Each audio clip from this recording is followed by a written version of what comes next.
Welcome back to Cosmic Kickback, everybody, the galaxy's favorite talk show. I'm your host, as always, Nick, joined by my co-host, Josh. Say what's good. Hello, everybody that's listening, everyone that's watching. We got a very special episode, one that I've been anticipating all year long. Yeah. If you're watching on YouTube, you already know what we're doing. You can see Nick is wearing a Spider-Man onesie. Yeah. If you're listening, you're missing out on Nick in a onesie. It looks actually pretty comfy. Yeah, it's pretty cozy. But oh man, we're gonna be talking No Way Home. This just opened past weekend. Yep. We'll be doing non-spoilers for a bit, and then we'll let you know when we're going into spoilers. That way, you don't. If you haven't seen anything spoiled by now, like, you're doing really well. Yeah. Because people were spoiling this thing before it even dropped. Yeah. So it's good if you managed to come this far. So yeah, I mean, let's just hop right into it. I actually got some box office numbers for opening weekend that we can talk real quick before we get into no spoilers. Yeah, so just a little bit about the movie. This is the third in the Tom Holland trilogy. Yeah. I think they're all directed by John Watts. He's done like Homecoming, he's done No Way Home. Now he's back for the third one. So, it's nice they have consistent directors. It's nice to see in a trilogy. I always get the second one and the third one confused. There's Far From Home and then there's No Way Home. Yeah. All the homes, they start to get little. I hope they change it. Yeah. For the next trilogy. I don't know what they're going to call it, honestly. Just make them, just stop with the home. Yeah. It was cool. Maybe the first time. We could just they don't got to have the same word in every trilogy one now. Yeah. But yeah, box office real quick. North America. So, you know your continents. Mm-hmm. In North America, we got 253 million. And then global opening, so all the world, 587.2 million opening. This is the third highest domestic opening of all time. Not just for MCU or for since the pandemic started. This is of all time. So this movie is doing really big numbers. It's going to break the COVID. Oh, dude. This is the best thing so far, money-wise. So nice. It's doing very well. It's been less than when did it come out? The 16th or the 17th? Well, it opened in hasn't even been a week. I think Europe/Australia on the 14th, which was a Tuesday for us. Yeah. And we got it on the 16th, a Thursday, which, speaking of that, I think they have early showings, a Thursday showing or whatever. Yeah. They only do showings from maybe 6 p.m. onwards. Mm-hmm. That in America did 50 million just on that day, which I think is also third of all time, only behind The Force Awakens and Endgame. Nice. So yeah, this movie's hyped up has been like Endgame. Oh yeah, this movie's doing very well. So non-spoilers for this movie, we gotta try and say a little bit about this without saying anything, because there's a lot you can spoil. So I think there was like one or two trailers and then like a couple teasers. But yeah, I'm only going to be talking about the first two trailers. I didn't see any of the TV spots. Yeah, they're only like 20, 15-second little spots. But yeah, pretty much the main story of this is it picks up from the cliffhanger of Far From Home. Yeah, Far directly From Home. off of it. Yeah, Spider-Man. Everyone knows he's Peter Parker, and he's pretty much like screwed from right there. Like, that was a pretty big cliffhanger for them to end off on.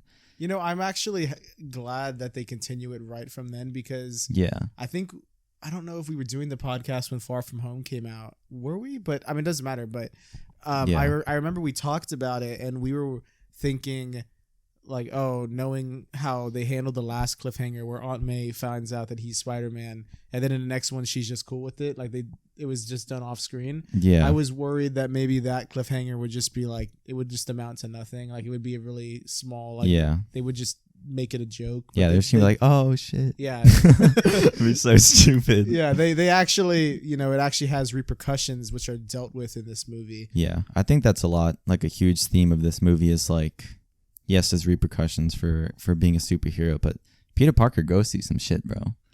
A lot of people were saying this is the movie when he goes from Spider Kid or Spider Boy to Spider-Man. Yeah, I would agree. There's a lot. This one definitely has the most it seems dark, emotional right? weight, I think, out of the three that we've gotten from Tom. Yeah. Without spoiling anything, the plot then goes from he's known that he's Peter. Yeah. So he's trying to clear his name, and this is shown in the trailer. So he goes to Doctor Strange for help. He wants everyone to make a spell that makes people forget that he is Spider-Man. And from there, a lot of crazy stuff happens because the spell is messed up. Yeah, Peter just is like talking Doctor Strange's ear. Oh, yeah. It messes up, and then magic is it's a tricky thing. We don't even know fully about it and like everything in the MCU. So once the spell gets messed up, it pretty much causes a rift in like the multiverse, which I think, which I'll say right now, is confirmed in this movie. Like they straight up say like, oh, it's real. And they said it in the trailer. I think he straight up says, Doctor Strange says the multiverse is a concept of which we know frighteningly little. Yeah, and I think in Far From Home they talked about multidimensional like beings and stuff. But then it was Mysterio said that he came from a different Earth. Yeah, he was capping. He lied about it, but he was in a way telling the truth. Yeah, not really. Yeah. Okay, so I have a couple of non-spoiler things that we can talk about before we go full spoilers. Let's go. All these things, if you want to know absolutely nothing, you shouldn't even be watching or listening to this. Yeah, stop right now. Yeah, like if you want to know nothing, we're going to talk stuff that is in the trailer. So if you didn't watch the trailers, just click off, watch the movie or watch a trailer, then come back. But this is non-spoilers, only trailer footage we will be talking about. Stuff that, isn't really a real spoiler. Yeah, stuff that's like to the public. So a couple things I wanted to talk about. So I'll just get right into it. I have a couple gripes with the movie. Okay. Which I'm glad I do, because I feel like you, based on your attire and the Spider onesie, it seems like I know what you think of the movie. Woo!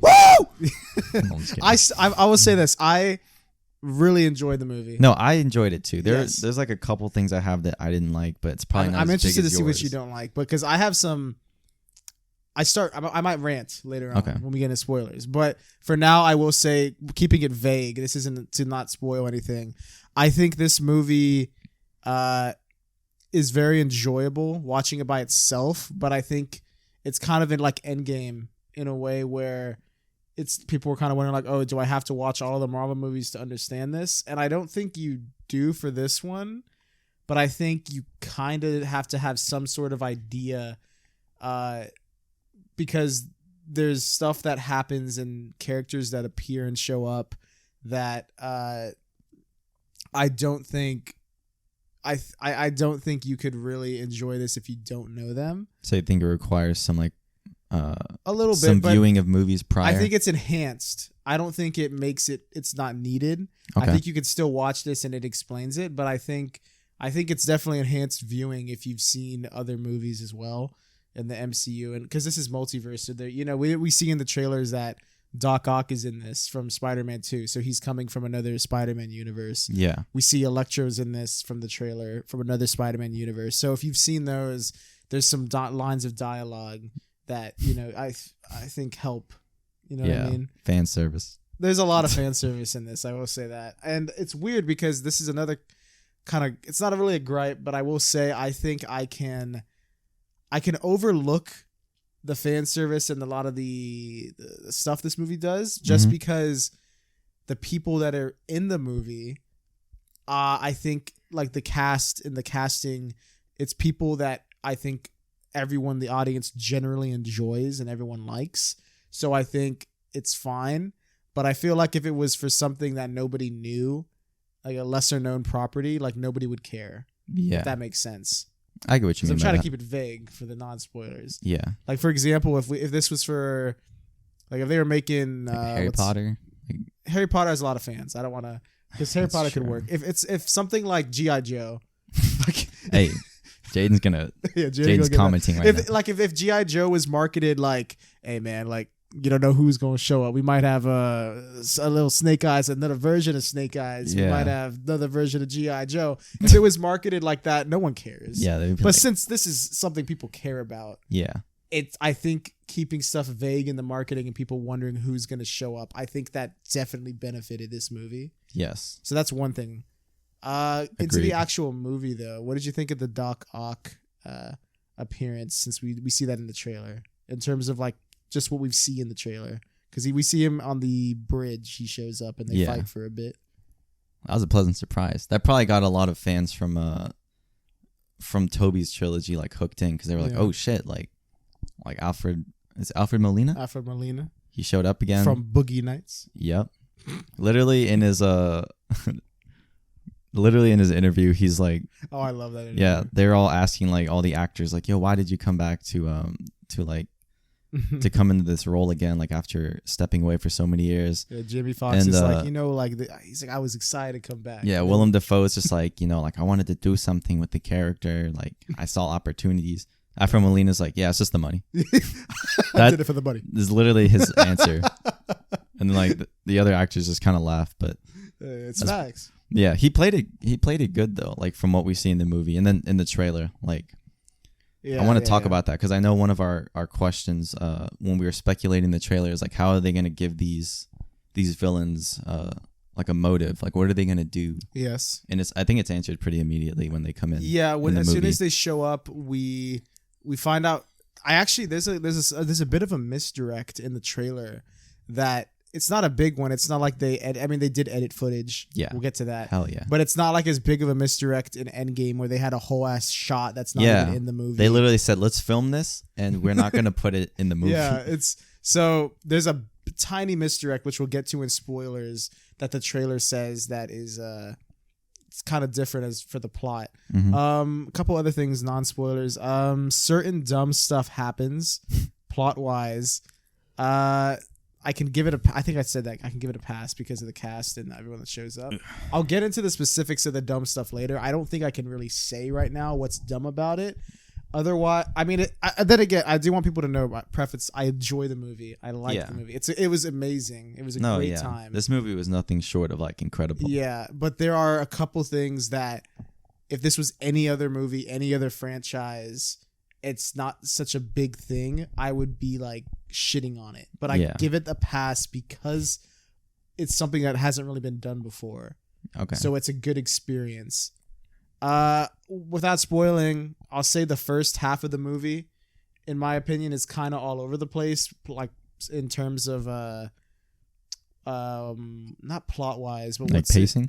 Pacing, yes. The pacing is I felt all over the place as well. It felt very similar to Homecoming and Far From Home, the previous two. You know what? I agree with you actually, because like it picks up right when like everyone finds out he's Spider-Man. Mm-hmm. He's like literally just in like Times Square, and people are like, people are bombarding him and shit. Some dude tries to jump on him, like he swings away with MJ, and some dude just like jumps like 10 feet in the air. One girl's like, "Spider-Man punched me! Spider-Man punched me!" Dude, what the hell was it? Hey, Easter egg? No, I'm just kidding.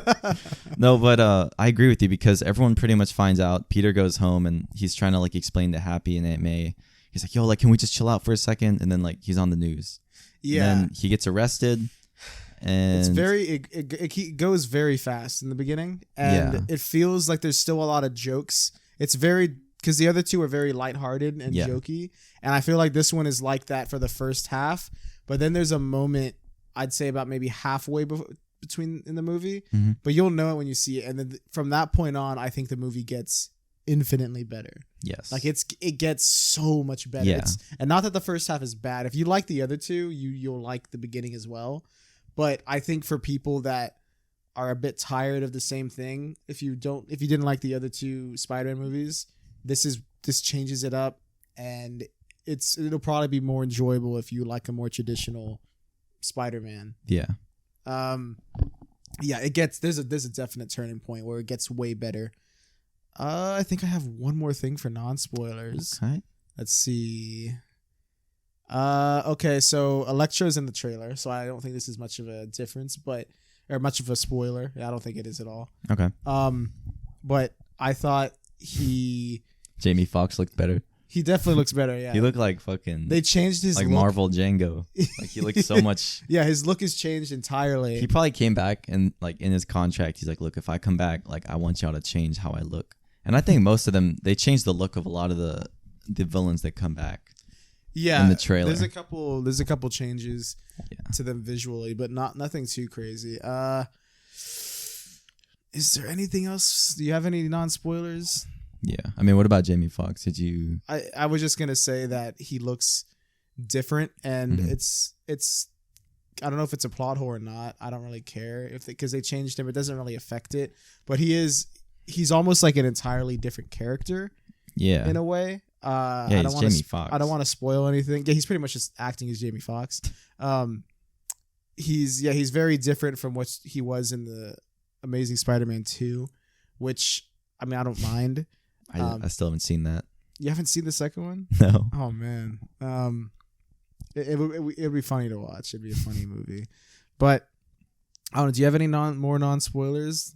No, I just want to get straight into it, bro. Okay, There's a lot to unpack. All right, if you have not watched it, it's time to turn this off because we're gonna dive deep into spoiler territory now. You've been warned. Yeah, you've been warned.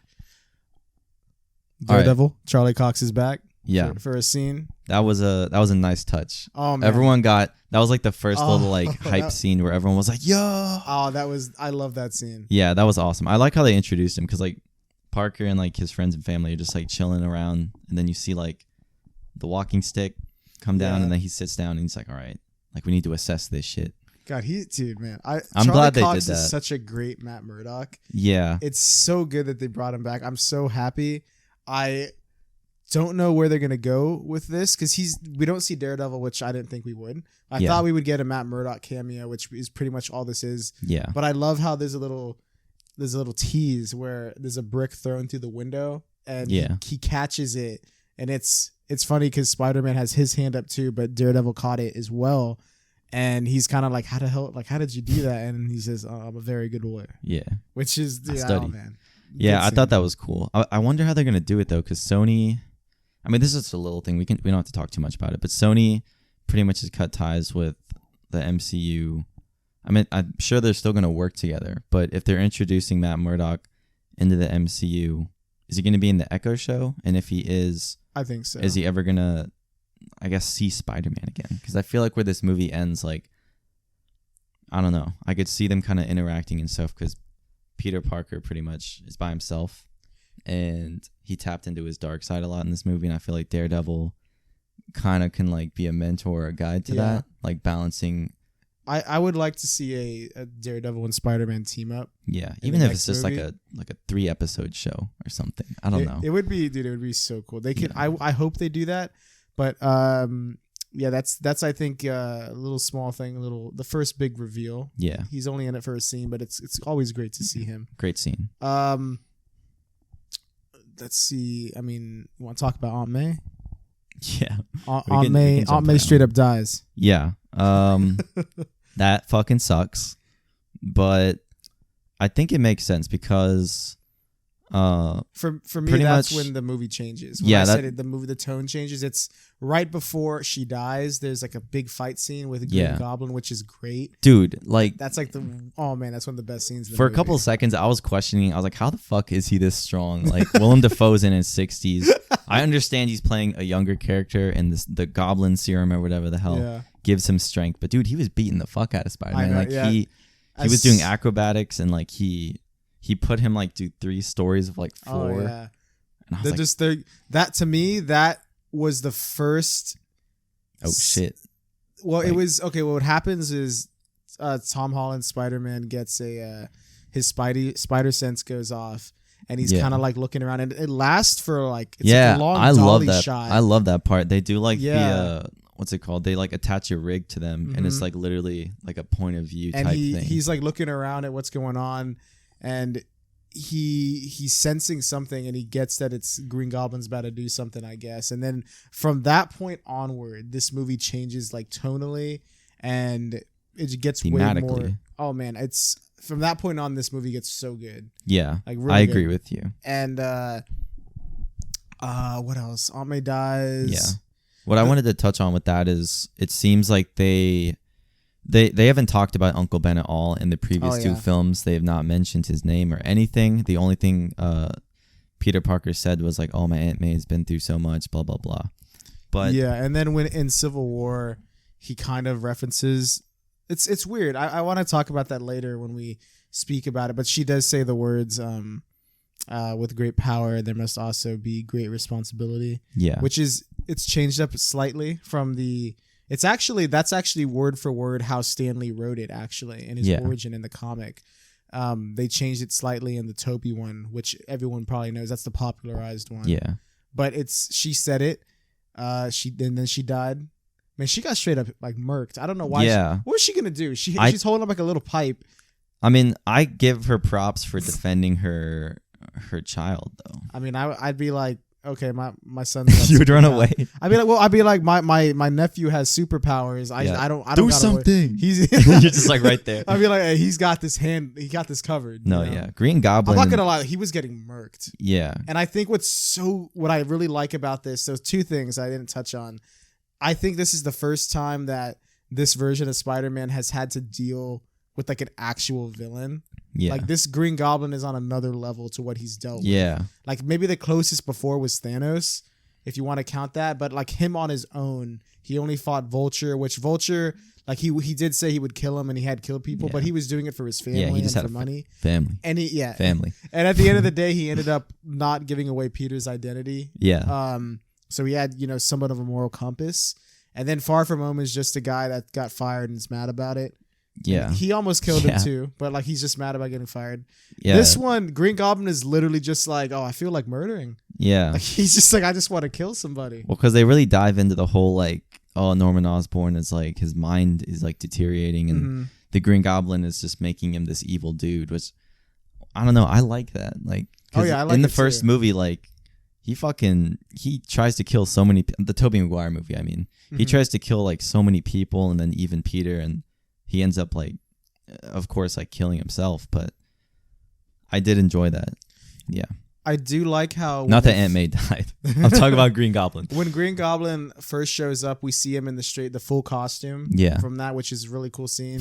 And then next time we see him, the mask is up and he's kind of talking to himself like we saw in the Raimi movies. And then I do like how he smashes the mask and then he leaves, because then the mask is gone and we can, from that point on, we really get to see William Dafoe just straight act. Like his face is like a goblin. I don't know. That was my main grief with the Raimi one, was that they covered up a guy who literally looks like a goblin. Yeah. Like he has like, they should have went for the full on like old school look where he has they like almost the hat did with the ears and just did you see the behind the scenes footage? They had like a mask like type thing. It looks just like the comic. That would be cool. And it looks so good. So Aunt May dies, gets better. Oh yeah, this is one of my first gripes I guess we could talk about here, since let's go. We're talking about the apartment. So the reason why they're in the apartment, we kind of jumped straight to this part, but they're in the apartment because after they capture all of these villains that came from the other multiverses, including Doc Ock, Green Goblin, Sandman, Electro, and Lizard Dude. Yeah, so they all are there, and Peter is conflicted because he's like, okay, we should cure them and not just send them back. Doctor Strange is like, okay, we got them all, let's send them back, then this will be the end of it. But Peter's like, oh, but like they just find out that all of them they all die fighting Spider-Man, or they're gonna die, and they got transported there right before they died. Yeah. So Peter has the idea of like, oh, what if we can help them, like cure them, whatever like is wrong with them, so when we send them back, they're not evil no more, or they're not, because Green Goblin's evil because he has a serum thing that's messing with his mind.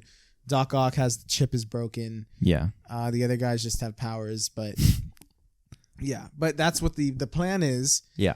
And he straight up just fights Doctor Strange because of that. Oh yeah. We can talk about that. This is a little side note. I like how much Doctor Strange was not in this.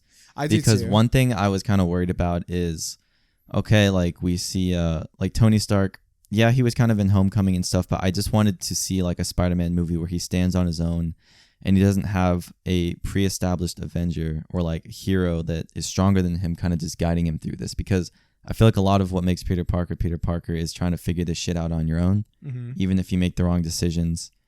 And yeah. I like that. And yeah, a lot of the other ones, it seems like he could have just like called on Iron Man or called on Avenger, call on somebody to help him. Yeah, I know, and he didn't.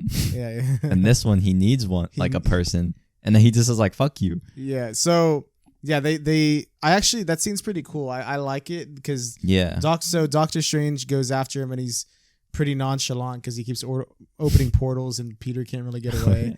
I like the editing, man. What's really cool is he knocks him out of his physical form, and then it's actually pretty cool. You see him like looking at himself, and you can see like little lines above his head, like showing off like the spider sense. Like the way they draw it in the comics is they draw squiggly lines, wiggly lines. Yeah, and then you could see them like while he's in his astral form. You can see little lines above his head, and then Doctor Strange is trying to grab back the relic, and his spider sense is moving his body for him.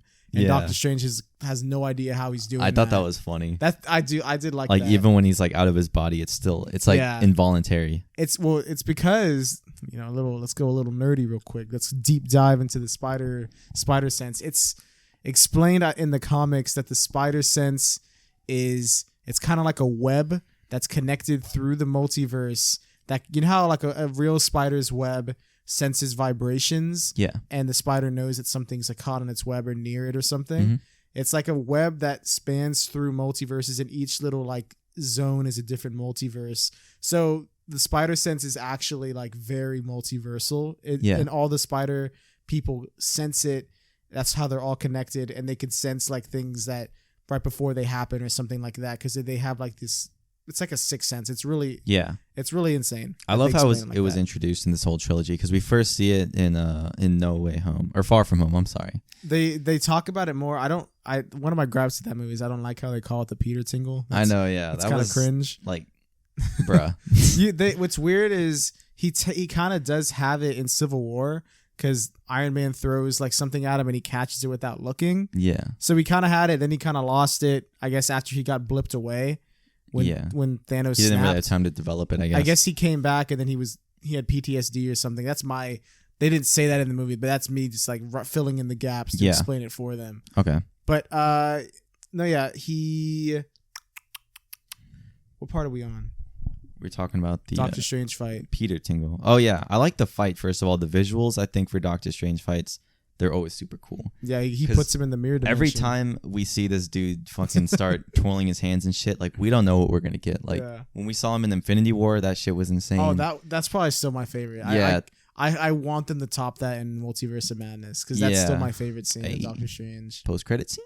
Maybe we'll get to it. No, yeah, that was a hype ass scene when we saw it in theaters. Yeah, and then I do like how Spider-Man ends up defeating him in a way, because he realizes that in the mirror dimension everything is a certain shape from geometry, which is like some advanced level stuff. I don't even remember what he called it.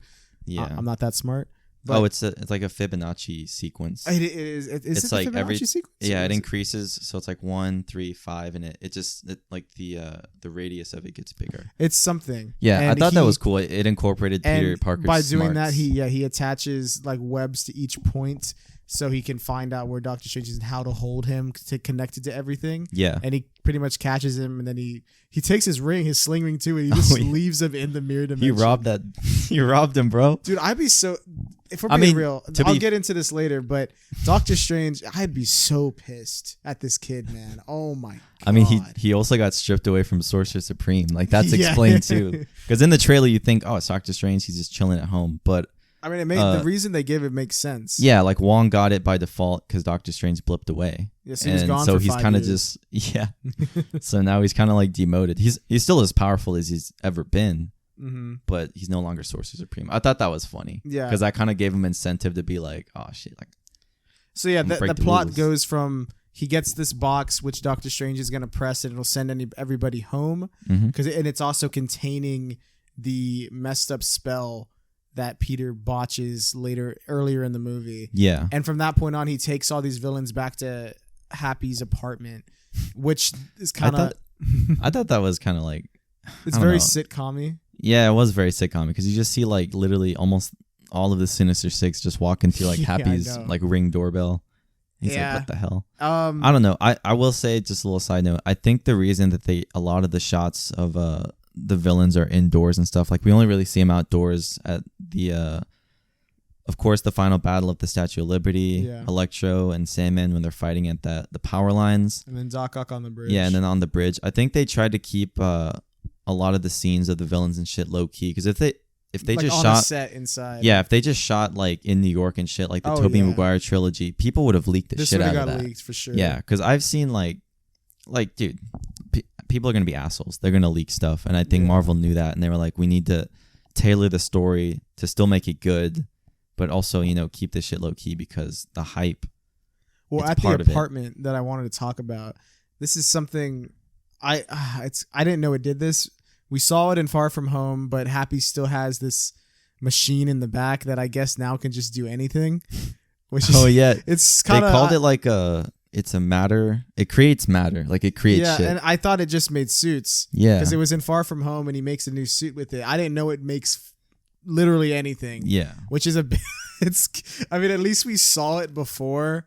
If they would have just like brought in a new thing and it's just like, this just makes that would have given me 1984 Wonder Woman vibes. Yeah, oh my God. I would be like, what? But I mean, it's still very outlandish and comic booky. Yeah, but since we saw it before, I feel a little bit more like, okay, I guess. And they don't use it to where it's like, why don't we just make a new box that sends everyone home that doesn't die? Like, it's not it to help cure, and they're using Green Goblin's smarts. Norman is helping him cure Doc Ock. Yeah, what I like is that the fact that Doctor Strange can cast spells, and the fact that we have this fucking, I guess, create anything machine. It's not an end all be all solution. There's still stuff that has to be wrapped up.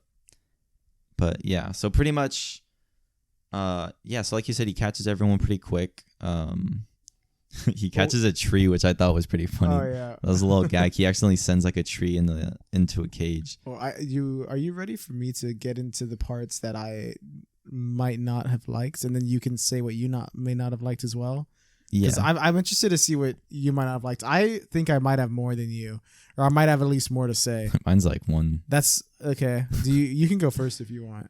I mean, are we going to what I didn't like? Because I had some do stuff. What you didn't like. Okay, I had some stuff I liked, but the only few things I really didn't like. Okay. So number one, I did not like how Venom was teased at the end of Let There Be Carnage, only to be it just seemed like a gag because he's a post-credit scene. Yeah, he's not in the movie at all. Yeah, he's not in the movie at all. Venom does not interact with Spider-Man other than when he just saw him on the fucking TV. Yeah.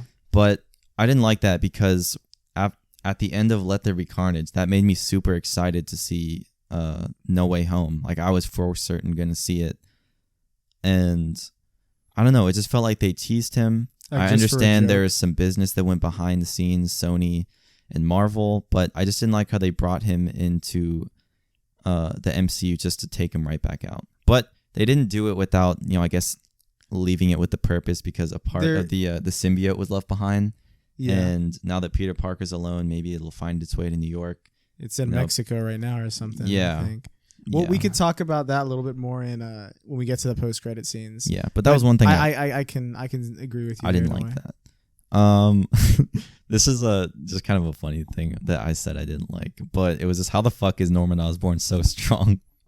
Because like I said, he was saucing Spider-Man. He was saucing him. I mean, is the serum he took from the first Tobey Maguire movie like that strong, bro? Yeah. Or maybe do you think like him going through the multiverse just changed his DNA even more? No, if you think about it, in the first one, Spider-Man and him are pretty much on the same level of strength. Like they're throwing down in the last fight. Yeah, maybe I'm underestimating Goblin because he was the first, I guess, kind of villain in the Spider universe. Well, what I really like about, speaking on Goblin again, and that in particular we talked about a little bit already. I forgot to say, I felt like this is the first time that the fight felt like it had weight to it, like the punches and everything. Like this feels violent. Yeah, it felt matched. It felt like The Rock versus Vin Diesel. Not even like that. Spider-Man wasn't really doing anything to him in the first fight because they fight twice. Yeah, he was beating the shit out of him. And Goblin was just like laughing as they're fighting. Kind of liked it. Oh man, dude, there's some really good shots that there's a good shot right at the beginning where Spider-Man like almost falls out of a window and it's like slow motion. You see the glass.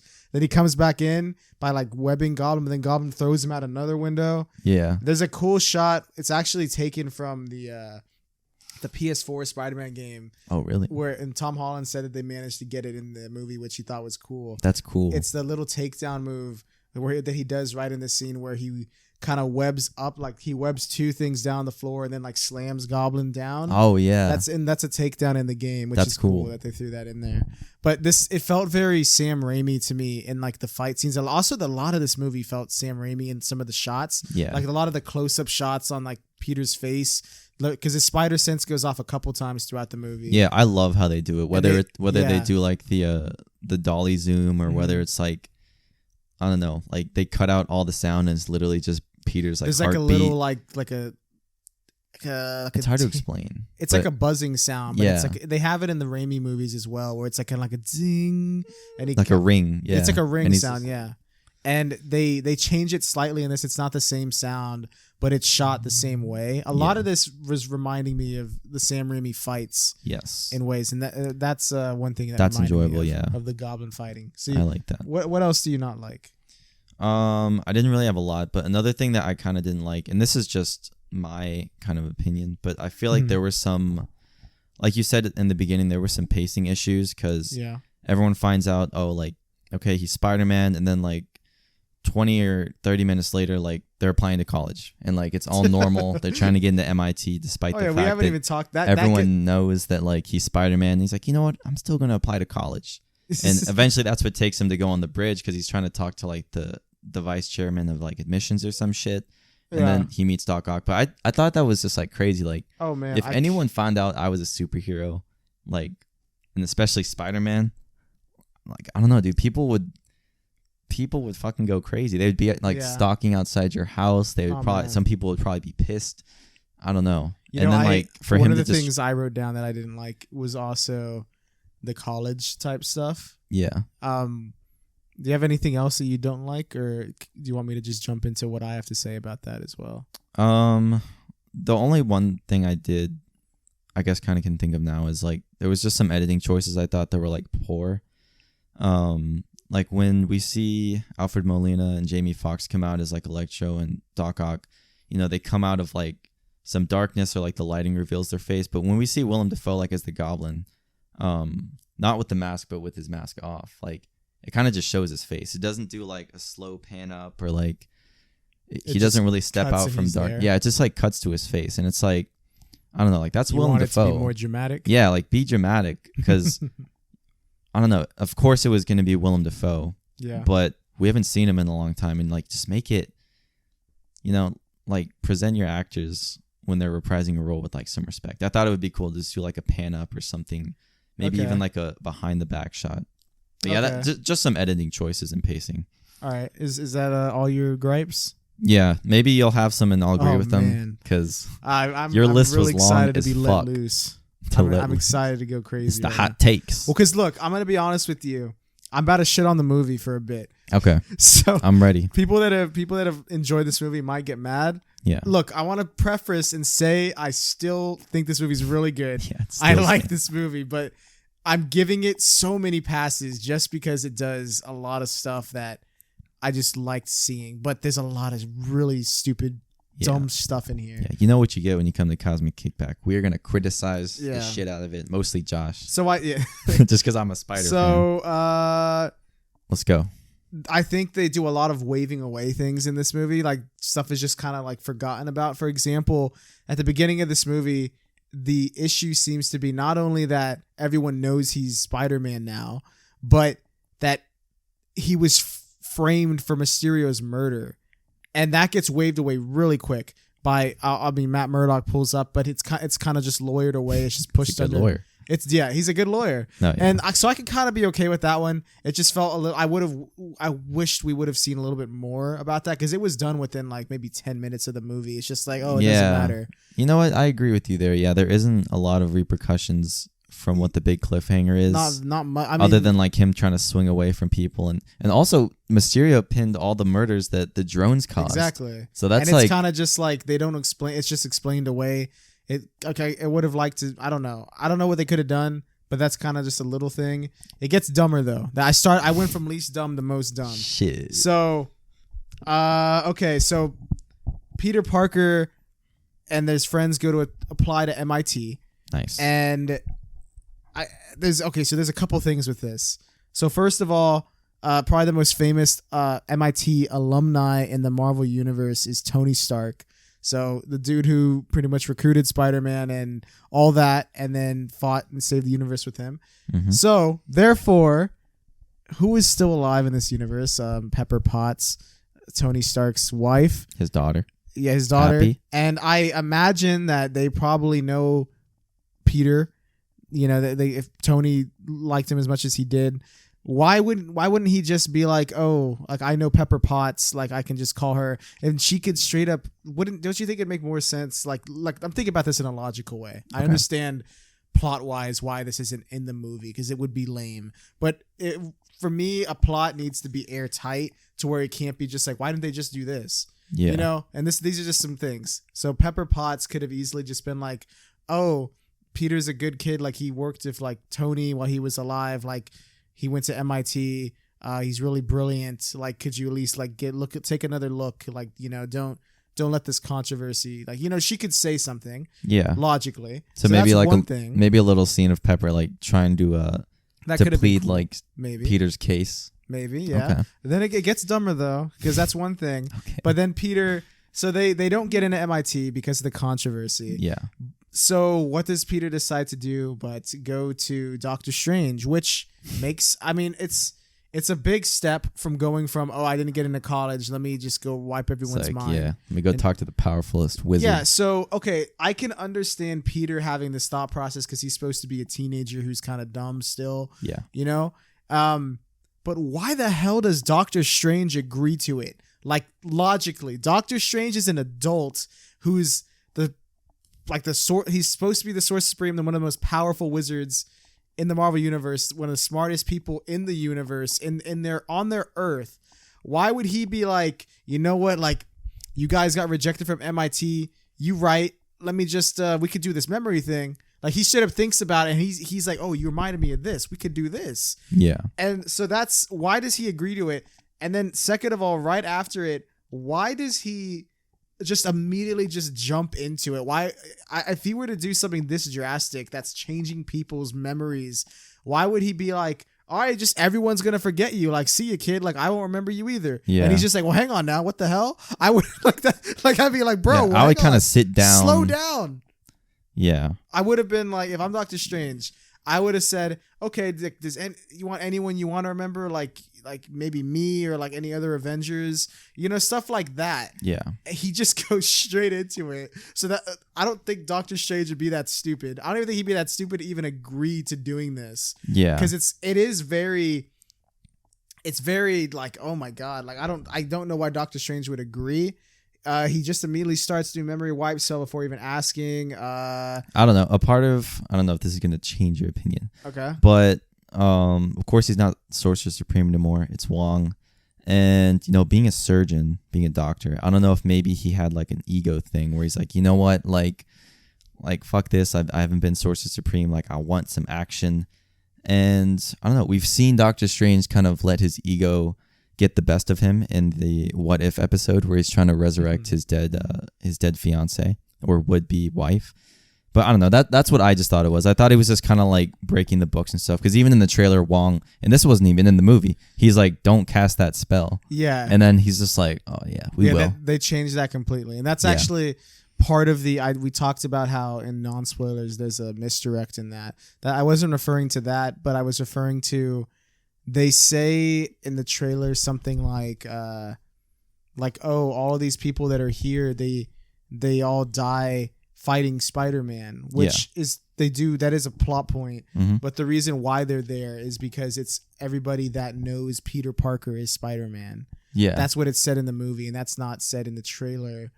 And, you know, there's actually a plot hole with that as well that we can go to. But to finish my point about Doctor Strange and what you said, I do know that he's an egotistical guy and that's part of his character.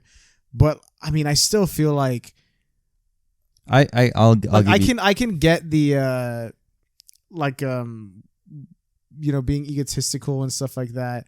But it's such a big step. Yeah. You know what I mean? It's still, I can let it pass because this movie does a lot of good stuff after this, but I do think logically that part is kind of dumb, like plot wise. Yeah. Just because it just feels like Doctor Strange would be smarter. Feels out of place. Because in the comic this is based off of, which is a very controversial comic called. I got you, bro.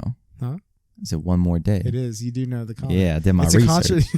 It's a controversial comic, which not a lot of people liked. That one was, I think, doing the same thing to forget And Doctor Strange actually says in that comic that he can't do it.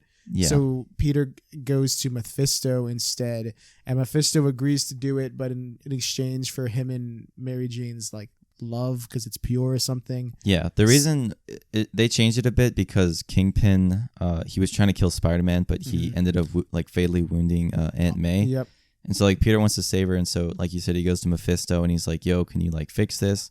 And he's like, "Yeah, like I want to like, I guess feed off the happiness and like marriage that you and Mary Jane had. So like she's gonna forget your Spider-Man." And also, he took away his would-be daughter. That was something that happened in the comic, which I thought was interesting. But yeah, it's loosely based off of that. Yeah. Yeah, good looks. They changed it up a bit. But no, yeah, I like it. I don't know. I still think it's just kind of, I don't know. But what else is dumb? I think the curing them before sending them back. What is that going to do? Yeah, I was going to say the same thing. Like, now they're just regular people getting killed as soon as they get back. Like Green Goblin goes back and he's like, "Peter, like I'm actually good, bro." And then his fucking glider just stabs him. He's like, "Peter, it's like, dog, save me." It's like literally, I swear to God, another version of you healed me. And then Toby's just like, goes back and he's 100 feet under the water. He's not gonna swim back up. He's done. Electro is just gonna fucking immediately blows incinerate. Up. He's gonna immediately spawn in and he's just dead. Spawn in. He's gonna spawn back to the last checkpoint. It's when you get spawn trap, man. Like he's just gonna spawn and die because he's there's so much electricity there. He would literally fry in real life. He's dead. The only one that maybe doesn't is Lizard. Yeah, and Sandman. Yeah, because he actually gets saved at the end. He doesn't die fighting Spider-Man. He doesn't even die. Yeah. And this is one of maybe the Lizard holes. Does like, but Kirk Connors is still alive. And this is one of the plot holes that I think comes into play here. Well, it's for Electro. Okay. Let's go. They say in the movie that the people that show up are the people that know Peter Parker is Spider-Man. Electro never found out. Yeah, I haven't seen the second one, like I said, but I don't remember a scene where. It's probably because you haven't seen it. Yeah. No, but Electro never like. He never learns. Yeah, I've seen the movie. I can vouch for you, Nick. Got you. He never. There's no point where I know a lot of the Spider-Man movies do tend to. I mean, that's the thing. Why do they always do that? They find out who he is like within like a week of fighting this man. I don't know. But no, he never finds out in that movie. He doesn't find out. He just dies before he takes off his mask. So I don't know. Do you think it's because they just wanted Jamie Foxx back? I mean, yeah, but do you think it's because like Electro before he got turned actually knew Peter Parker at the at Oscorp because he worked as like. So you're saying like maybe he just knew? Like yeah, like I said, I didn't see the movie. Like he guessed. Yeah, but they were friends. They were acquaintances and stuff. Like, do you think it's because like he knew him? I don't know if they were. But he friends. didn't know he was Spider-Man. There's nothing in that movie that would point to that. Because he said, the spell is now drawing everyone that knows Peter Parker. Electro, before he was Electro, knew who Peter Parker was. Or do you think that's still a plot? I mean, I don't know. Like I said, I didn't see the movie. I'm just trying to fill I haven't seen the movie in a couple years. Let's just give it the pass. I don't think it does. I think it's a plot hole. I can guess that maybe... But then, it is a plot hole because later on at the end of the movie, when they're fighting, after they cure Electro, Andrew Garfield takes off his... Oh, yeah, Andrew Garfield's in this. Oh, shit. No way. Shit. We didn't even talk about that. Oh, shit. Let me talk about that real quick before we talk about finishing that plot hole. Yeah. So, before we get into that, Ned is magic. Yeah. Another thing I think is dumb, but I will Spider-Man, accept it because of what he does. Yeah, Spider-Man stole Doctor Strange's sling ring, and he just gave it to Ned, like, yo, like, use this shit. And Ned was he's like, you know what? If villains are coming in, like maybe we can look for other Spider-Men, and we get both Andrew Garfield and Tobey Maguire. Yeah, they come through some portals. Yeah, they hid that very well in the movie. I think even in the trailer we see Spider-Man fighting at like the Statue of Liberty, which is the final battle. Yep. And all three Spider-Men are in that, that's a really good shot. I love when they land and the way that they just swing in. I thought that was so good. Very nice. But they're both in it, and it's super enjoyable. I don't want to really. It's done very well. Actually. Yeah, I don't want to say it's fan servicing because like they don't make cameos; they actually are there for a reason. Yeah, they're there. They act. They're there for a timely manner. You know. Yeah, and I don't know too much about Toby, but I feel like Andrew Garfield kind of has a slight what's the word? Like a soft spot? What do you mean? Like a plot plot. What's the word? Like he needs to finish his arc. Yeah, he kind of has an arc. He has a slight arc.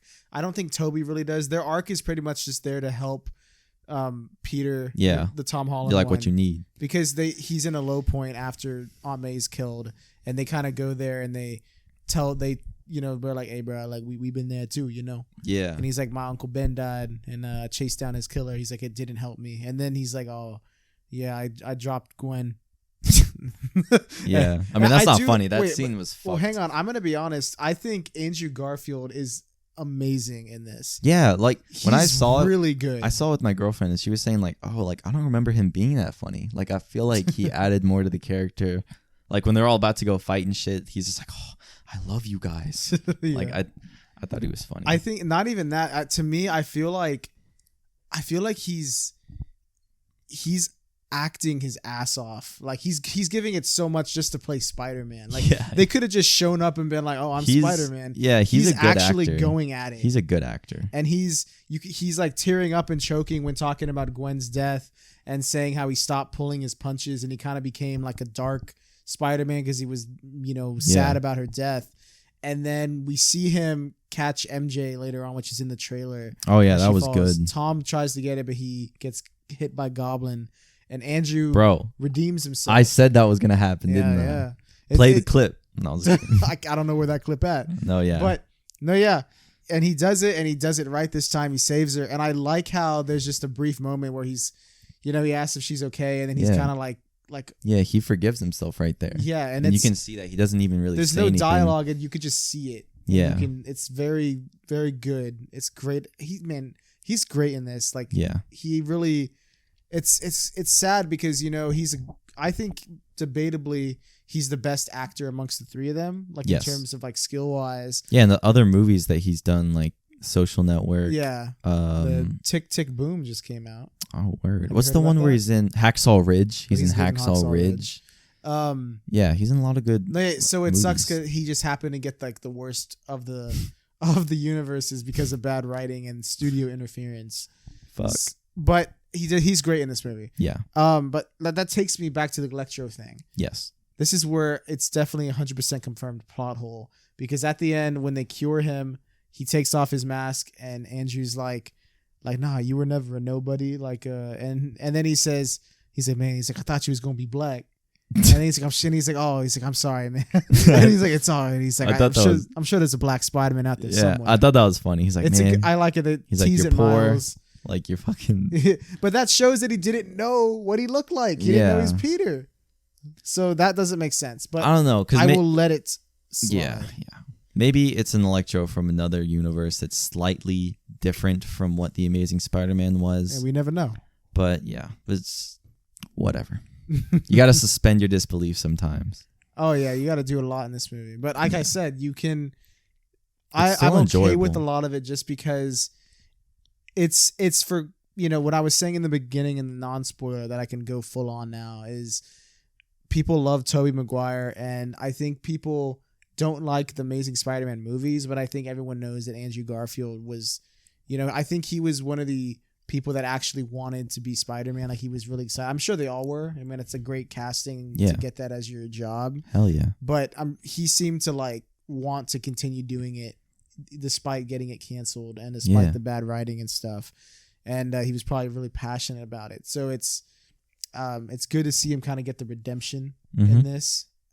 He's in it like just enough, you know, like if it was, I feel like if it was any longer, anything like that, like, I don't know. Yeah. I was worried going into this that if they were in it, that it would either be just a cameo, like it would be not that long. Yeah. Or it would be, actually that's all. I wasn't worried they'd be in it too long. I didn't think they would be in it very long. Mm-hmm. I was worried that they might just show up. Get their money and dip. In the trailer at the Statue of Liberty thing, I was worried they show up like right before then and then fight.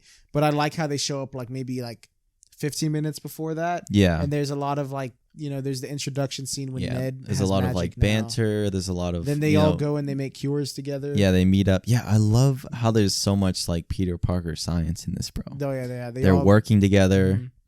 I love it. It's good to see. Made me happy. Made me smile. Yeah, Toby. I will say Andrew Garfield. is a very charismatic. I think Tobey's very, very nerdy.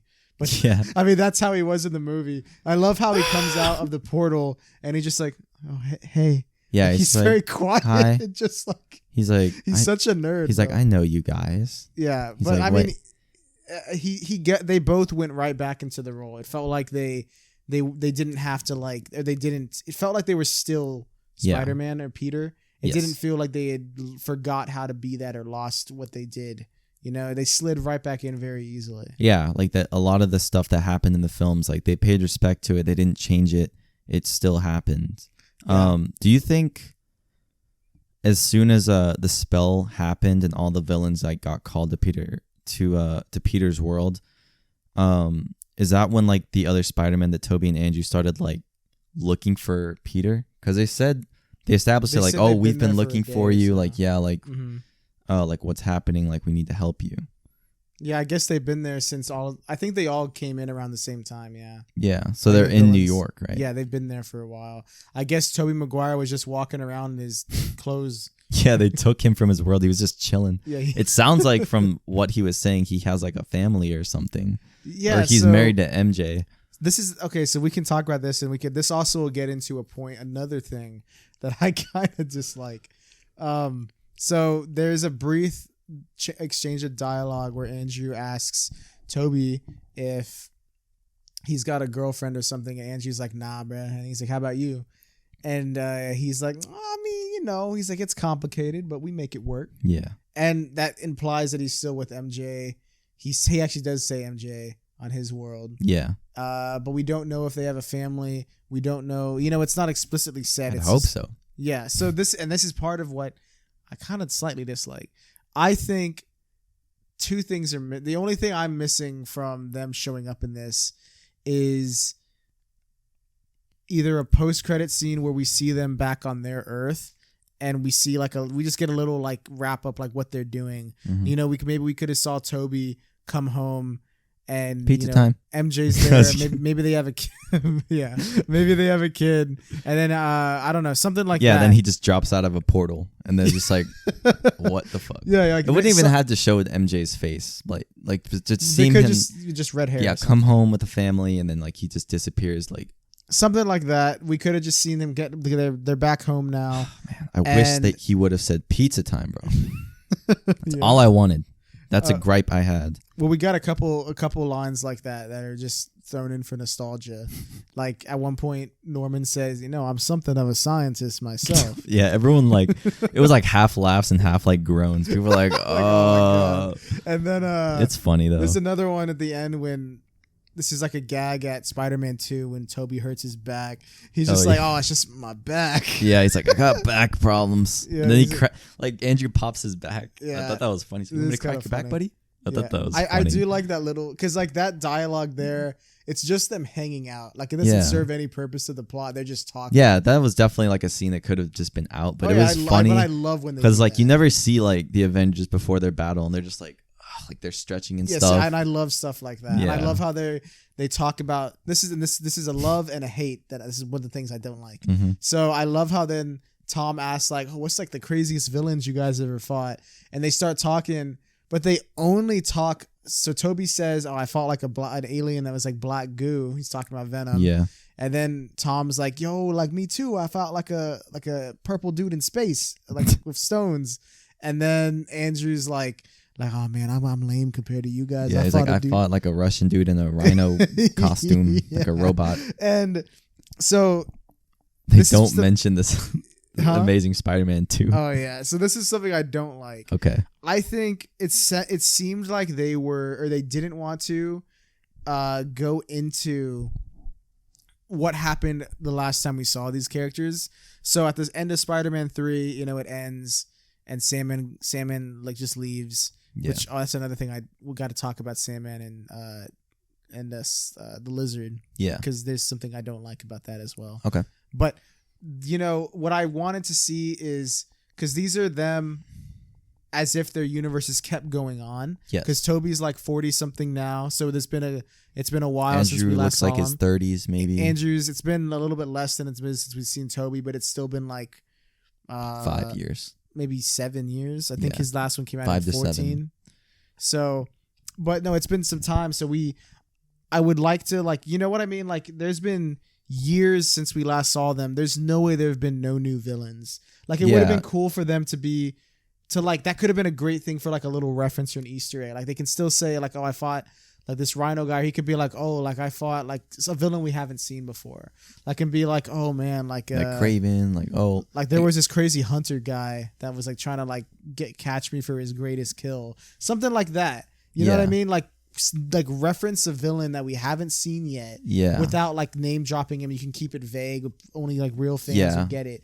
And that world builds to that world where we're like, oh, that's so cool. After we last saw him, like he must have fought this guy at some point. Yeah, because then it leaves you to wonder, not just like, oh, I saw that. And exactly. And they only talked about stuff we saw. So it's like, what, they haven't been doing shit the last 10 years? Like what they've been doing. There's no more villains. That's one thing I kind of thought that there was a missed opportunity. Yeah. As well as having a post-credit scene. And if they did fight other villains, it seems like still the villains they fought in the films we've seen have been like their greatest foes. Yeah. Like they haven't fought anyone since then, greater. It's just been like bank robbers. Like normal it's just dudes. Yeah, they just midlife. I agree with you there. Yeah, so I think that's most of my dislikes. Let's see. Let me see what I wrote down. Spider-Man 2 and 3. They've never been on a team. I think. They talk about the Avengers. Oh yeah, I thought that was funny. He was just like, he's like, you guys know the Avengers? And it's like, oh my god, that's great. Like you're in a band. Yeah, it's like I don't know what that is. Yeah, Toby's like, what is that? Yeah, I guess they got no Avengers. I mean, they might have Doctor Strange in Tobey Maguire's universe. Oh yeah, it's referenced. They reference him, but maybe it's just a magician. Yeah, we don't know for sure. Just a magic guy. Yeah. Thought that was funny.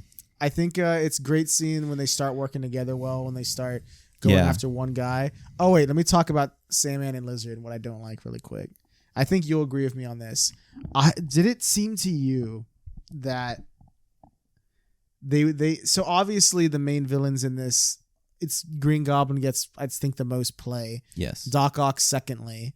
Yeah. And then Electro, and then the Lizard and Sandman are kind of just there, which I'm okay with, but it felt to me as if they were like they might as well not have even been there. Yeah. Because, and I even think they use footage from Spider-Man 3 of Sandman and, The Amazing Spider-Man of Lizard. Like, I think they used footage from the movies in certain scenes, and it felt like it felt like they weren't even there on set. Like, it's because Sandman for the entirety of this movie is just in a sand form. Like, he's constantly sand. Yeah. And we're in Spider-Man. We don't see him like... Yeah, we're in Spider-Man 3. He can shift from sand to his... making him appear like how he looks normally.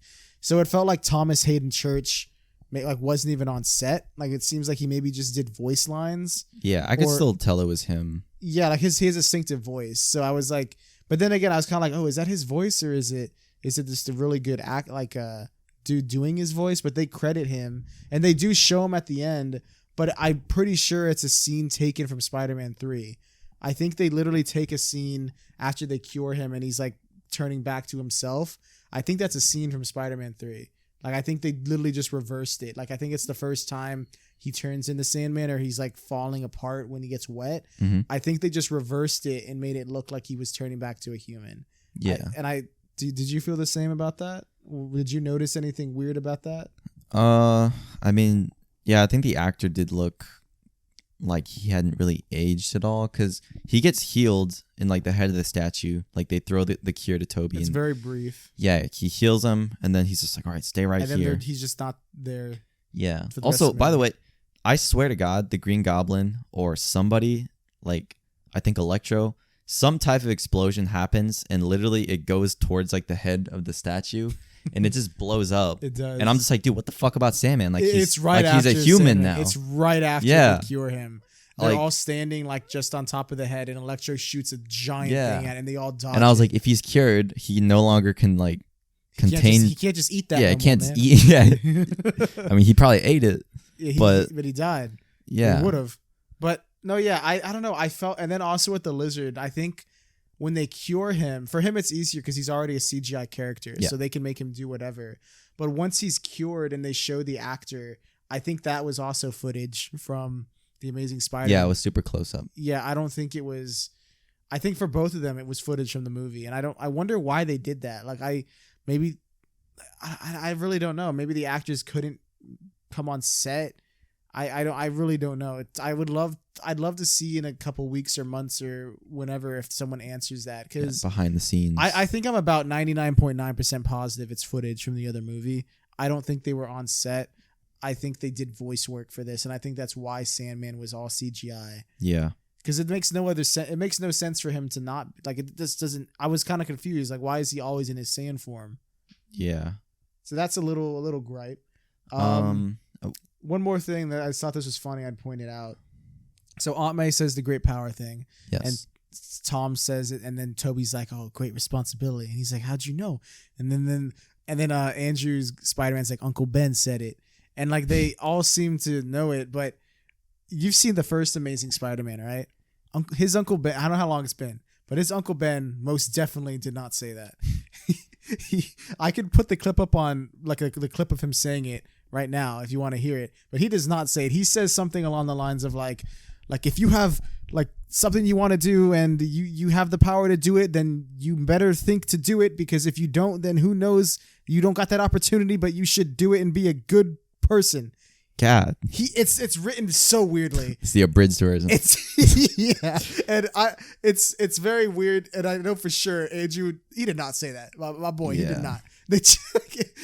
I mean, in theaters, I believed it because it's been so long since I've seen the Amazing Spider-Man. I'll show you after we wrap this up, okay. But it's really funny. I even thought about that in the theater. I was like, why the fuck did Andrew say Uncle Ben said it? He did not. Your Uncle Ben did not say it, and you got him killed. Like, you got him killed over chocolate milk, bro. Like, oh yeah, the way Uncle Ben dies in that one is so bad. Like he wasn't even gonna get killed either. Like he just sees the dude drop a gun, and then he's like, "Oh!" and then he just jumps on it, and then he jumps on the gun. Like, bro, if I was walking and I saw a dude drop a gun, I would just be like, and then just like keep walking. Like I'd be like, "Hey, I ain't see nothing, bro. Yeah. I'm not. Dude, why would you die for the gun? Yeah, especially as an elderly man who has like a family to take care of. Yeah, and he's not even going. Like he didn't have the gun on him. He wasn't going for him. He wasn't even doing anything like suspect. Man. That's one of the stupid writing points for those movies. I'm sorry for Andrew, man. Oh, we have the poster, by the way. Oh, yeah. I just want to show the fans, if you're watching, how much of a Spidey fan I am. Nick has his little poster from seeing Spider-Man all those years ago. It's from the premiere. It says it's came out July 3rd, 2012. Yeah. Damn. Why does it say 1201? Oh, because like it's the premiere night. We got it like for the premiere. Okay. And I saw it in IMAX too. You saw it in IMAX? Yeah. Okay. See the lizard? Yeah, that dude looks musty. Do you think his design is shittier or better in this movie? I told you I think that it looks slightly different, and I think it looks slightly weird. It's almost a 10-year difference. Yeah, and it's weird because to me, I thought that he looked more photorealistic in the first one. Like he looks like his scales and his skin looks very like lizardy in his the first eyes one. Seem super yellow in this one. I don't know if I don't remember the maybe eyes. I'm misremembering. I was looking more so at the skin, because to me in the skin in this one he looks very plasticky in this one. Yeah. Where in the other one it looked like he had texture on him. Yeah. Where in this one it looked like he was just not there. Must but that's kind of a gripe. Let's see. We can talk about the mind wipe thing now. I think that's most of what I have to say about the main plot and the villains. Okay. Unless did you see anybody? You know that at the end when Doctor Strange is like, they're coming through. Oh yeah. They're coming. You see the little like figures. Did you recognize any of them? Because it's villains from other Spider-Man. I think I recognized one. Okay. But I've already forgot who it was. I already forgot. Tell me if you recognize anyone. Maybe it'll some of bring the ones back that I memories. saw. I think it looked like we saw Rhino, not the one in the mechanical suit, but a more comic one where he's in like a skin tight, big muscle suit looking thing. Yeah. Looked like I saw that. Okay. The guy with the spear looked like Kraven. Where? Looked like Scorpion might have been there with his big scorpion tail. Actually, I think I did remember seeing like Scorpion. Like I saw a dude with a tail and I was like, bro. Hey, word? Yeah. And then the other one looked like a girl, so I was just guessing Black Cat, potentially. That's cool. Yeah, that's Is she like an anti-hero? Huh? Is she anti-hero or like villain? She's like an anti-hero, yeah. It's because she's kind of like Catwoman, but for Marvel. The mind wipe at the end thing. So this is gonna be a little bit of a thing we can discuss briefly because it's kind of confusing. Yeah, we're pretty much gonna just break down the finale of the film. Yeah. So at the end of the film, well, actually, before we get to that, what did you think of the quick last fight? Once they kill everybody, Goblin pulls up, and Tom just absolutely just wrecks my man. I thought like he's just going to town, no holds bar, punching this dude. I thought that was pretty dark. I don't think we've ever seen that in a Marvel movie. I think maybe like the darkest thing that had happened up to that point. I don't know. I mean, we've seen Rhodey get paralyzed because Vision killed him. We've seen and then they made Infinity War where Thanos threw his daughter off the thing. But yeah, like we see Spider-Man he's like, yo, this dude killed my Aunt May. And he just starts beating the fuck out of Willem Dafoe. Yeah, he was going to kill him. By the way, I like his new Goblin costume. He kind of just has like some green like hoods on and like shit. It's like a purple hood, so it's like the purple one. Yeah, I like how earlier in the movie they made him kind of seem like this dude who's just aloof. Like in the background, he's grabbing donuts. Yeah, I know. They're like talking about him and he's just like putting him in his pocket. He grabs a donut and like hides it and he's like looking around. And May says like he's crazy. But yeah, in the final fight, Spider-Man, like he's just relentless, dude. And I think he's definitely out for blood. Like he wants to kill him. Oh yeah. And it takes like Andrew and Toby. I mean, they're kind of peep it for a bit. They're like, yo, like they don't stop him immediately. Yeah, yeah. They're kind of looking. They're like, yeah, they're just like, my boy going in. It's like I remember that.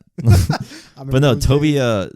I actually like that. As soon as Tom is gonna kill the Goblin, he picks up his glider and he's gonna stab him. Like Toby steps in the way. I like how it's like Toby. It's kind of like a little callback. And Toby just kind of looks at him. He's like, my boy. Yeah, like I moved out of the way once and it killed you. I'm not gonna do it this time. And he kind of true. I kind of wish he said something because Toby kind of just stops him in his tracks with the glider, and he's like he gives him a look. I thought the same thing, but I was thinking to myself, what could he have said? And I'm not a writer for a movie, for like a script writer, but I was trying to think, what could he have said? And I couldn't come up with anything. I don't know. Just a simple like Peter. Like my boy. Yeah, like this isn't right. This isn't the way. Or maybe even this is a slight like shake of the head. Yeah, shaking your head, yeah. Yeah, maybe that would have just been fine. Maybe that, but even I was thinking like, oh, like this isn't what May would have wanted. Something like that. But I feel like they thought about doing that. They might have even filmed some takes like that. But I think they might have gone with this just because if he says anything, then maybe it's like Tom's not making a decision. Yeah. Like his Spider-Man isn't learning and choosing. Yeah, you can't hint at him to make the right decision. Yeah, he's got to do it. So he's like, just look at him and then he'll be like, okay, yeah, you're right. Like you don't even got to say it. I think he just had to give him a brief second to think about what he was doing. Yeah, like I think that's probably why they chose that. They didn't want him to like tell him what to do and then be like, yeah, you're right. Yeah. But I like that fight scene. After that, Toby gets fucking stabbed. Oh, yeah. I think they just did that to fuck with us because like people were like, they go kill my boy. I was like, no. I really was gonna be mad actually if they killed him. I was thinking like that would have been fucking if sad. They bring him back just to kill him, man. It's like that shit they did in Infinity War when Thanos is saucing Iron Man and he just stabs him. I was like, I thought he was gonna die right I there. did too, actually. But he's Tony Stark. He's he healed saucing himself. Iron Man. That's what, bro. He sauced him. He decked him. Oh man. Anyways, all but that for a drop of clout. All that for a drop of clout. No, yeah, but right after that, Toby's good. He says good. like, I've been stabbed before. Yeah, I thought that was funny because it's like, okay, too. Like it's true. So I guess he's been in a lot of fights and shit since. He's been in some bar fights since the movies, so he good. It didn't even seem like a fatal wound. But, yeah, well, I mean, I didn't see where the stab was. Yeah. But we don't know. Yeah. But he good. But Doctor Strange right after that is saying like, yeah, bro, I can't stop it from coming through, Spider-Man. Like you really screwed the pooch. Yeah. And then again, I'm being honest. He screwed the pooch too, bro. He didn't. He's a and like the most powerful. Doctor Strange comes back because Ned opens a portal, and then yeah. Doctor Strange comes through. He's like, "Did you open a portal?" He's like, "Yes, sir." And he's like, Yeah. Yeah, I like the way he reacts. Like he wasn't just like, "What?" He was just like, huh. Yeah, it's actually kind of funny in a way because when Ned first comes to the sanctum, he's like, oh, how did you know that you were magic? Because my grandma says our family has magic in our blood, and sometimes my hands feel these tingles.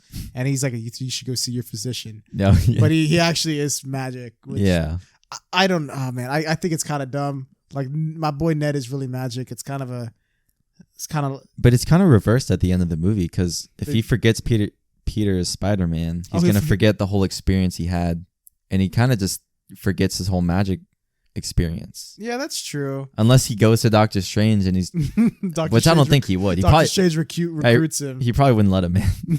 Like, fuck this kid. I don't need a Wong too. Like, well, Doctor Strange wouldn't even know who he is because he doesn't remember Peter. So he wouldn't remember like Peter's friends. Yeah, I thought it was funny though when Doctor Strange finally, he gets back. He said like he's been hanging over the Grand Canyon for some amount of time. Hours, 12 hours. And then like Toby and Andrew were just like, "Yo, you've been in the Grand Canyon." Like, yeah, it's like you could have. Like help. you could have helped this kid. I thought that was funny. That was funny. Like miscommunication. So Doc Ock pulls up and helps them for a bit. Mm-hmm. Yeah, then he's out for the rest of the movie. But let's talk about the mind wipe thing. So Doctor Strange can't stop them from coming through, and then Peter says, "Oh, can't you just like do the thing now?" And he's like, nah, like. Too many people are coming through. It won't work. And he's like, what if instead of the spell being people forget that I'm Spider-Man, like they just forget about Peter Parker? And then he's like, oh, like we can't do that. He's like, but would it work? And it's like, yeah. Yeah. Doctor Strange is like, I don't know, man. Like no one will remember you. None of your like family, loved ones, like everybody, you'd be alone. Yeah, you'll be by yourself. Yeah. And he was like, I'll just do it. And Doctor Strange kind of is like, okay, like go say goodbye to everybody. And then he's like, oh, like I'll miss you, kid, or something like that. Yeah. And I mean, if I'm being real, Steven. I don't know if Doctor Strange, if I was him, I don't know if I'd miss him. Thank you, Steven. I don't know if I'd miss him after all the trouble he caused. Yeah, I would kind of be pissed. I'd be like, bro, you did all this, man. Just hurry up. I'd be like, this fucking asshole. Yeah, this dumbass kid. I was trying to enjoy my Christmas break. Yeah. And now I'm just hung over the Grand Canyon for like, I don't even know how long. Imagine if Peter fucked up. He would just be in the glass dimension just. Oh yeah, perpetually. Like he would just be there forever. But well, I will say I like how Doctor Strange gives him his props because he's like, you know what, like good job on healing everyone. I didn't think that was possible. He's like, okay, he's like, you're doing good, but whatever. They do the Peter thing, and then everyone gets sent back. He says bye to Ned and MJ. They kiss for like 10 seconds. Yeah, and then Ned's like, damn, my boy gone. He starts crying. And then Toby and Andrew, like, did they do the peace sign? Yeah. No. Yeah. Andrew did peace, and then Toby did like the. Oh, he did like his up in a way, like his spider thing. Yeah, he just did the spider thing. I thought that was cool. So they left. They're gone. They're back home. Yeah. And then we cut to, what does it cut to? He's getting in his own apartment now. Yeah, it cuts to him like moving his stuff, getting his own apartment, and I think at one point he visits his Aunt May's grave. Oh yeah, and Happy's there. Yeah, and then Happy's there. Happy doesn't know him at all either, and he's like, oh, how did you know her? He's like, oh, I knew him, or I knew her through Spider-Man. He's like, oh, me too. And he doesn't tell Happy anything. I don't even know how you would start that, but I think it shows a shift in his character's development. Because, like I said, he goes through a lot in this movie. He loses his Aunt May. He loses his friends and his support group, which I think is something that he's always had since Homecoming. Yeah. You know, someone to confide in with, that he's Spider-Man, someone to share the burden with. And now he's making the independent choice to be like, they're better off without me. Look how many people I almost hurt just because they knew my identity. This is something I'm going to have to carry on alone for now. Yeah, well, Ned and MJ, they both tell him like, "Oh, you come find us and remind us." And he made a promise. He is going to do that, and I think he just did that. I mean, of course they were going to forget regardless. He just didn't want to be an asshole and be like, "Nah," but he told them like, "Yeah, I'll find you." Well, he does go and he has a thing prepared that he wrote out that he's going to tell MJ, and Ned happens to be there too. And he goes back to that coffee shop where they applied to college and didn't get in. And he gets there. And he gets kind of scared and he orders a coffee. And then he's still thinking about saying it. But MJ has a little bandage on her head from the cut she got when they were at the fight. And I think that's kind of what stops him. Because it seems like he was going to do it. Then he sees it. Then he stops. And it seems like he chose not to, kind of like to protect them. Yeah. In a way as well. He's like, look how bad shit got. Yeah. And like she got hurt that much. Imagine how much dangerous it could be. Yeah, so he kind of does the same thing Toby does, where he chooses not to be with Mary Jane at the end of the first one. Yeah. Because his life's too dangerous. She's to the streets. And Andrew does the same thing at the end of one, but then he goes right back on his promise he made to her father and gets with her in the second one. Yeah. He's like, hey, bro, I'm breaking that promise right now. John Clapp. No, no. No. But yeah, that was kind of a hard scene to watch because like I thought he was gonna try to explain them. I thought it was kind of gonna end in a happy way, but yeah, I don't know. He realized his friends are better off without him, and I don't know if he's ever gonna tell them. I don't know if he's gonna maybe ease into it. When I first saw that, I was like, oh, maybe he's not gonna drop all this shit on them now the next day. I was like, maybe he's gonna ease into it if he gets into college and maybe meets them through there, just goes to the coffee shop every now and then. But I think he's just not gonna tell them. And what was the last shot of the movie? He's just chilling in his apartment and he moves in. No, he gets into the new suit. Remember, he makes a new Spider-Man that's right. suit, and then he's swinging around. So there's a new suit, and it's like the classic. It's very bright blue, bright red. It's pretty much like a classic Spider-Man costume, and I really hope we get a better look at it, because we don't get like a really good look. We get like he's running on the rooftop, swinging around. There's a brief part where he slides, and there's some light on him where you can see it. And I'm sure they'll release an official image of it after the movie's been out for a bit. It's shiny. It looks very. I really like it. It looks like the '80s comics way it looked. I'm excited to see a better look at it. Who knows? Maybe they'll add it into the Spider-Man game, because they added the 2 new costumes from this movie. One of which is just the suit reversed, so it has all the wires showing, and then one of them has like a new logo on it. Yeah, I love the variations of the suits in this movie, because we have the one where he's fighting Electro, the all black one. We have Iron Spider, of course, when he's fighting Doc Ock, and I like the little dialogue. He's like, "Oh, like you got some competition." I thought that was funny. Yeah, and then we get the new one at the end. Yeah, I like it, and I think it signifies a new, I guess, era for Peter Parker, where it's more traditional. It's kind of, where he's on his own. He's broke. He's in the definitely city. Broke. He doesn't have Aunt May. He doesn't have Happy. Yeah. Dude, that sucks, like, man. Like, at least not having Happy, because, like, I don't know, man. That just sucks. He's completely alone. Yeah, I kind of like it, because I think, and I originally I didn't agree with this, but I came to the part where I did agree with it. Yeah. When these movies first started happening, I liked how it was in the MCU, so we could interact with Iron Man and all these people. It was so cool seeing that. But it also became like, okay, it's kind of like Iron Man Jr. Yeah, he's got too much. He's got this suit. Yeah, he's got $1 million He had suit, Karen in the first one. All these things, and it's Spider-Man, but it's a very different version of Spider-Man than what is traditional to him. And he seemed to just not care about giving out his identity to everybody. Like everyone seemed to know who he was in the movies. He didn't care.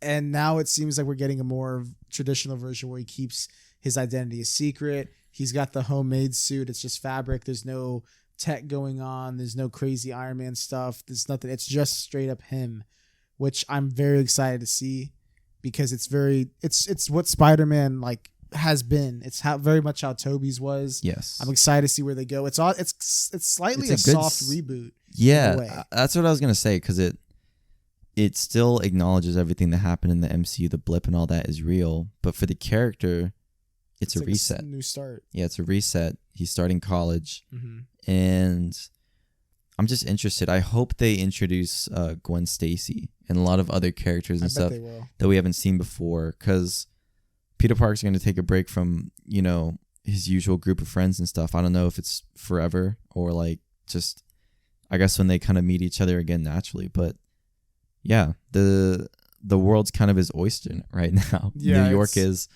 I'm excited for it, dude. I'm really excited to see the next chapter, because they already announced 3 more movies with Sony. I hope Venom is going to be in it. I hope the first thing he does, bro, Peter's like trying to find a job, and then Eddie Brock just beats the fuck out of him. He's already like sad and shit. How long do you think it'll be until, or what do you think they're going to do with MJ?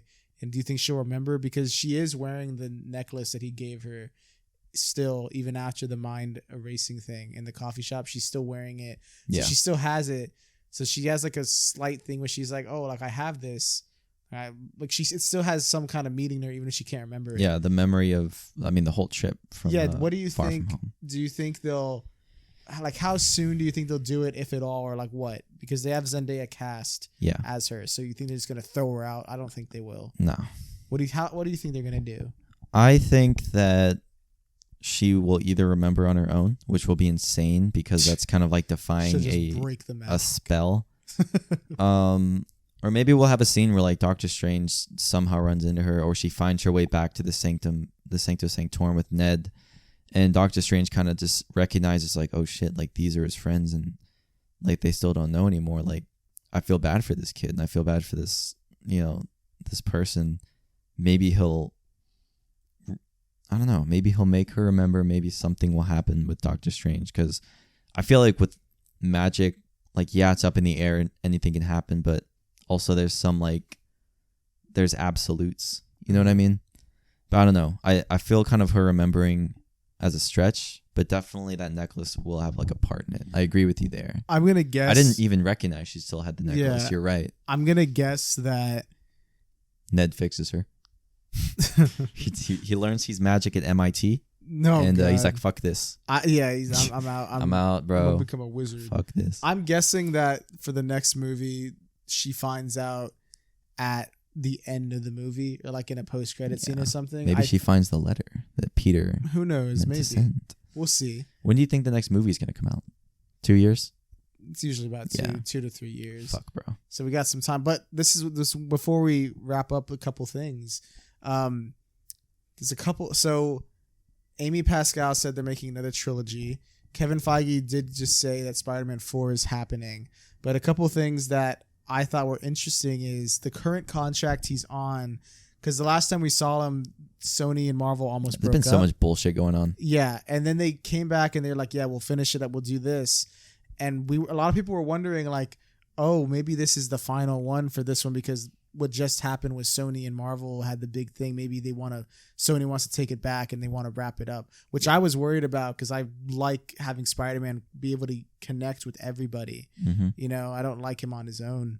It's very cool. I would love to see him with Daredevil in a movie. That's what I want for 4. I would love to see Daredevil and Spider-Man team up. Yeah. Because it's like he doesn't really have any responsibilities or obligations anymore other than protecting New York. Yeah. And the current contract that they have is they had Tom Holland signed on to do a Spider-Man movie, which is the one that just came out. Mm-hmm. And then he's going to be in one team-up movie. Oh, so he's going to be in... Young Avengers? Yeah, we don't know yet. Maybe he shows up in... I don't think he'll be in Multiverse of Madness because that comes out next. Yeah. But he's going to be in something soon, some kind of team-up movie. We don't know what it will be called. We don't know when that'll be, but that'll happen before we see Spider-Man 4. Mm-hmm. So that's probably going to happen within the next year and a half, maybe 2 years. And then we'll get Spider-Man 4 after that. That'd be dope. So I'm excited to see that. One thing, though, that I think is interesting is the way that they have it set up now, where Spider-Man is like, he's not connected to anybody because of the memory wipe thing. It is kind of a good setup for if they wanted to have Sony take the character back, and they could do that, and then they could just put him into their movies, because now it's kind of like, oh, no one knows who he is, so he doesn't. It's kind of like he's not just getting, like, he's not just there anymore. He's not just gone. They kind of set it up in a way where they could do that. But I don't think they're doing that. I'm pretty sure that's already been confirmed that they're not doing that, because Kevin Feige just said Spider-Man 4 is happening. Yeah. And all that. And I think he said, I wanted to say this as soon as possible because I know people were freaking out last time when they didn't know if Spider-Man was going to be here anymore. Yeah. So we wanted to let people know. Thank you, Kevin. Yeah. Thank you, Kevin. I just post-credit scenes. Yeah. So let's talk about the Venom thing again. I already kind of talked about... You said you didn't like it. I agree with you. I think it's kind of, he just shows up, he's at the bar and he's talking about the universe. He's like, okay, so there's Iron Man. Yeah, like he's trying to, I like how they kind of think that Lethal Protector's like, they kind of joke about the name. I thought that was funny. And then he immediately just goes back to his own world. He's like, oh, we just got here. But then it leaves a little symbiote there. So there's a symbiote now in that universe. Yeah. So all right, so let me talk about this. So you said you didn't like it because you really were hyped to see him interact. Yeah. I agree. It would have been interesting to see it, but I also, I don't like the Venom movies. I think they are what they are. They're, for me, below mid. Yeah. Damn. If I'm seeing a movie that I know is just gonna be like shits and giggles, I'll watch Venom. To me, Venom has so much potential to be such a threat and a good villain, and in those movies are just like Venom as a stand-up comedian, pretty much. Like Venom straight up says he's a loser. He's like, on our world, we're kind of a loser. Yeah. And it's just like, damn, they're making this dude a joke. So if they want to do that, I mean, it's clearly working. The movies have made a lot of money, especially the first one. Yeah. So they're going to keep milking it. But I would have been confused to see how they would have interacted, because I don't understand why that Venom would have been like, yeah, like, fuck this kid. I don't know why Eddie would have been like, yeah, like, let's fight this teenager. I mean, they don't know he's Peter Parker. Now they don't. Yeah. But they did before when they teleported to that world. But I think, I mean, they saw him in the suit, so maybe. Yeah. I don't know. Maybe some part of him will recognize, but I have no idea what they're gonna do. The symbiote has it's called the hive mind in the comics, which they mention at the post-credit scene of Venom 2, which it just connects all symbiotes across all universes, all multiverses, and they kind of share a conscious mind. So that means that's probably why they were transported, because one version of the Venom symbiote somewhere knows that Peter Parker is Spider-Man, or a couple of them. So that's probably why they were able to get transported and why they recognized him, even if that version of him had never met him before. I think that's the reason why. Okay. I'm okay. I know you were like kind of annoyed and disappointed not to see him have anything, but I'm actually okay with how it was handled, just because I would much rather see a younger Eddie Brock. Well, I actually think Tom Hardy is a good casting. Yeah. But it is kind of, he's a little bit older he looks much older than Tom. Not just the younger casting, but I want to see the black suit Spider-Man before I see the Venom. Yeah. At least with Tom Holland's version, because if Tom Holland interacted with Venom, the whole point of Venom's character, like a huge part of it, is how the suit before was on Spider-Man, and then Spider-Man rejected the symbiote. So the symbiote hates him for getting rejected, and then Eddie Brock hates him because of him ruining his life. So together they both hate him, and that's why Venom has the spider symbol. That's why he has like all the same similarities to Spider-Man, because the suit was on Spider-Man. Yeah. So one of the interesting things about Venom is his spider sense doesn't work for Venom. He doesn't get alerted when he's getting attacked because the symbiote was on him. So he didn't think it was a threat. So he won't get alerted if he's about to get attacked by Venom, which makes him a harder villain to fight. So it's very interesting, and I don't know how they would have handled that if there's no past relationship with the symbiote. But now, since there's a little piece left, they can do all of that, and they can do it however they want to do it. It was just kind of a setup thing. Yeah, it is kind of lame to waste Tom Hardy just as a setup, but it seemed like a gag. But I guess why it happened now. It's just when I saw it at the end of Let There Be Carnage. Oh yeah, they made it seem especially like with all the hype in like he literally transported, like as Peter Parker was revealed, and I was like, yo, like this is crazy. That means he transported before the spell was done. Yeah, that makes no sense then.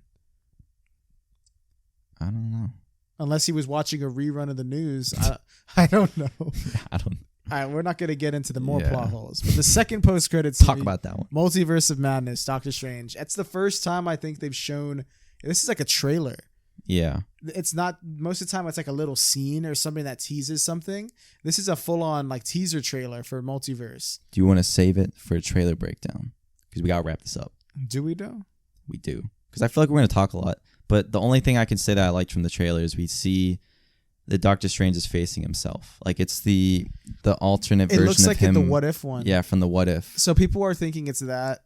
It could be that. That would be the quickest, easiest explanation. Yeah. Is there going to be a full trailer they put online? Or is it only, like, can you see it? I think you could only see it in theaters right now. But I bet you they release it online. Yeah.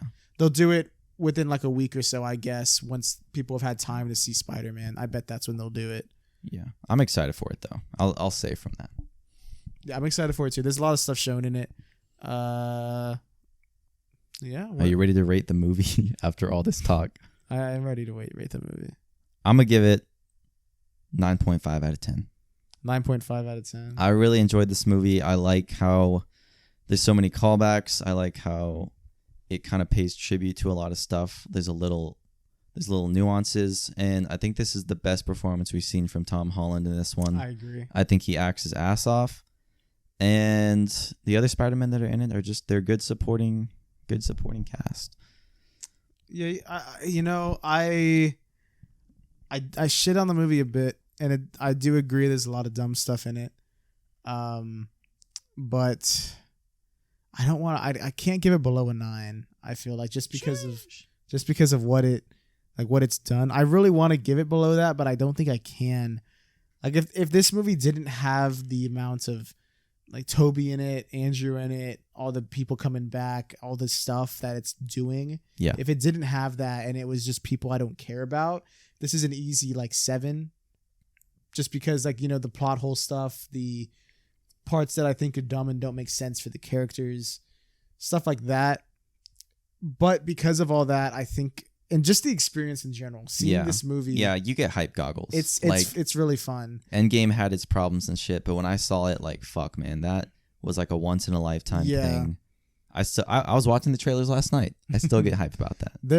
Oh man, yeah. So because of that, I think I probably have to match you. I'll give it a 9.5 as well. Yeah, I won't say it's perfect. I can't give it a perfect thing because of the things we discussed. Maybe a 9.5, 9. Oh, yeah, around there. That's probably where it's at for me. Yeah. So yeah, go see the movie if you haven't. Yeah. I don't know why you watch this if you haven't. If you watched it all the way, you are a fucking savage. You just don't care. Yeah. You're probably DC stans like us. We're low key DC stans. Yeah. We like Marvel. I wish Batman would have shown. I say that as I'm wearing a Marvel. It's a Marvel thing. So, but yeah, go follow Cosmic Kickback on Instagram. Follow us on Twitter. Follow us on the Discord and the Reddit. I think we're going to start doing stuff on there. Leave a like if you're watching, or leave a review if you're listening. And we'll see you guys on the next episode. And by that time, I think Christmas will have passed. So Merry Christmas or Happy Christmas. Happy Boxing Day. Happy Hanukkah that already passed. Boxing Day. Boxing Day. That's what they call it in Australia. They call Christmas Boxing Day? Yeah, you haven't heard that? Hell no. Dude, Australia is like on the upside down part of the world, bro. Nick, you be hating, bro. Everything they do in backwards at. Hey, bro. Margot Robbie's Australian, so I'll call myself Australian any day. I'm gonna retract what I just said. You're right. I'll retract what I said. All due respect to Australia. You're right. Respectfully. All right. Respectfully, we're gonna sign out. See you guys on the next episode. Happy Boxing Day. Peace out.